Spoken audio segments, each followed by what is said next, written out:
नमस्कार। इन खबर में आपका स्वागत है।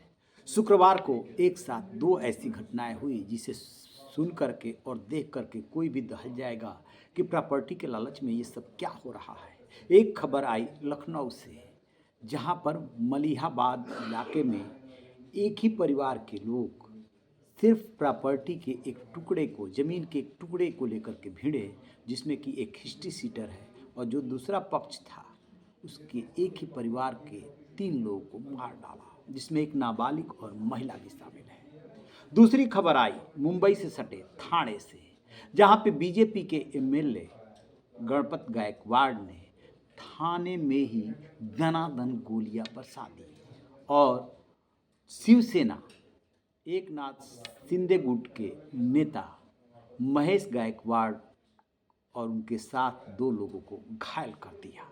हंगामा मच गया, शोर तो मचना ही था।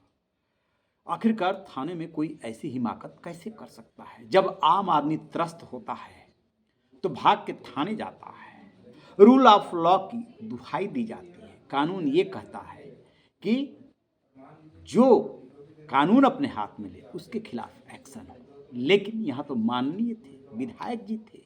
उन्होंने आओ देखा ना ताव और पुलिसकर्मियों के सामने ही गोली चला दी, वो भी एक नहीं, पूरी 5 गोलियां।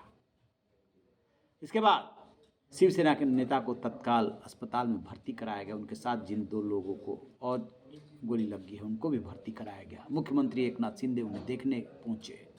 आज विधायक जी यानी कि गणपत गायकवाड़ को गिरफ्तार कर लिया गया, लेकिन हैरत तब हुई जब विधायक जी बोले कि उन्हें कोई अफसोस नहीं है, क्योंकि उनके बेटे को पीटा जा रहा था। कहाँ पीटा जा रहा था? कहते हैं कि थाने में। कौन पीट रहा था? नहीं पता। अब आखिरकार ये झगड़ा हुआ क्यों? तो बताया जाता है कि जो कल्याण से बीजेपी के विधायक हैं गणपत गायकवाड़, उन्होंने एक प्लॉट खरीदा था। प्लॉट को लेकर के कुछ विवाद था।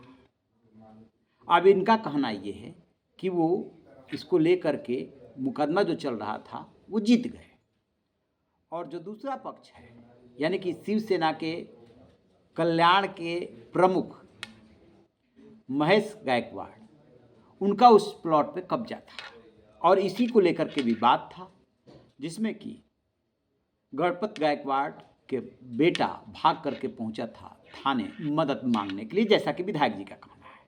और पुलिस जो है मदद करने के बजाय दबाव में जो है वो उनके बेटे की पिटाई कर रही है। वो यही नहीं रुकते हैं, वो एकनाथ शिंदे पर आरोप लगाते हैं कि यहाँ पे वो अपना साम्राज्य स्थापित कर रहे हैं, गुंडागर्दी करवा रहे हैं। अब जमीन को लेकर के कौन सही है और कौन गलत, ये तो जब इसकी छानबीन होगी तब जाकर के पता चलेगा। लेकिन विधायक जी ने जो किया उसे कहीं से भी कोई भी उचित नहीं ठहरा सकता। आप किसी को थाने में या थाने से बाहर कहीं पर भी गोली कैसे मार सकते हैं?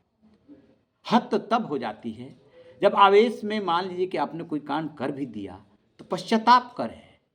मान लीजिए कि उनकी जान चली गई होती तो, लेकिन पश्चाताप नहीं कर रहे हैं विधायक जी। सत्ता सिर चढ़ के बोल रही है, वो कह रहे हैं कि मुझे कोई पछतावा नहीं। तो ये हैं विधायक जी। आपके क्या राय है? कमेंट बॉक्स में जा करके कमेंट जरूर कीजिएगा। रहिए बेखबर, देखते रहिए।